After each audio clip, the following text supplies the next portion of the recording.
Hey, I thought that instead of sitting down and writing you a blog post all about my first week of half marathon training, that I would sit down and actually talk about it. I got Maggie here in the room with me who is begging me to be petted, so when you see a little black tail moving about, that's what's going on.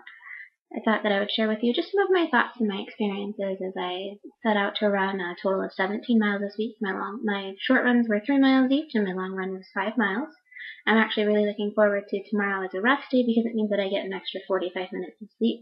And I don't know about you, but I actually really like sleeping, and it's one of my favorite things to do, and I'm kind of sad that for the next several weeks I won't be able to do that, at least not until noon anymore, that is.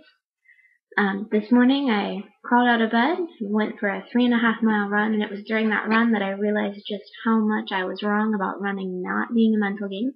In the past, I've thought really hard about how much my feet hurt, how hard I'm breathing, how difficult this is, how long of a run it is, and by the end of today's run, I realized that, I can talk myself out of it. I can push myself, I can run that extra step, run that extra half mile. My mantra has just been just one more, just one more, just one more. I can take one more step. I can always run one more mile. I can take one more breath. I just need to keep moving. One of the things that I'm actually working on is mapping out my series of runs. As my runs get longer and longer, I need to figure out exactly where in my neighborhood and across the river I'll be running. My distance yesterday was 5 miles, and I mapped that one out to be down along the river and around all the stadiums in downtown. It was actually really fun, a really scenic run, and I ran into a lot of really friendly runners. I was actually really pleased to see just how many of the water fountains in downtown were functional, which is a definite plus because I get pretty thirsty about 2/3 of the way through a long run, although the longest run that I've had up until this point is about 4 miles. So yesterday I actually set a PDR, which was really, really awesome. I'm also discovering just by how much more I'm running, just how much more endurance I have. I was really proud of myself yesterday, and today I ran every step of both of those runs. In the past, I would have taken probably more than one walking break, and for this run, I only kind of stopped when I had to, which was at crosswalks where there was lots of traffic. One of the things that I'm going to be exploring for sure over the next 17 weeks is just how to best fuel up before those long runs and what I'm going to be eating the day of the half marathon. One of the things that I've discovered is while peanut butter is a pretty popular pre-run fuel, especially on a banana, it's not one that works with my stomach. I've discovered that the banana works, plain bread works, but no peanut butter. Peanut butter actually really upsets my stomach while I'm running, and I just want to avoid all of that. And one of the things that I've definitely learned this week is also that I need to be more stringent about going to bed on time.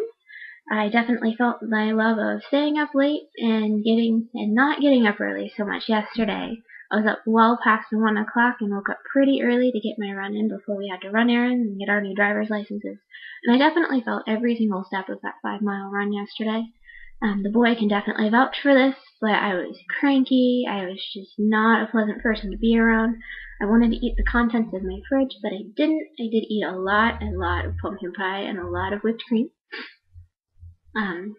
I know that working on the bedtime and working on fueling properly will definitely go a long way toward helping that. Over the next 17 weeks, I know that my mileage is just going to keep increasing, so I'm definitely going to be looking at map my run and map out new routes. Coming in 2 weeks, I'll actually be running all my long runs with my friend Erica, and I'm super excited to get those started. I've never actually had a running partner before, so I hope that by running with a partner, it'll make those runs go a lot more quicker and make them a lot more fun. But until next week, if you have any questions for me about the half marathon training experience or any questions for me in general, I will definitely be making more of these videos. But I hope you guys had a great weekend, and I will talk to you soon.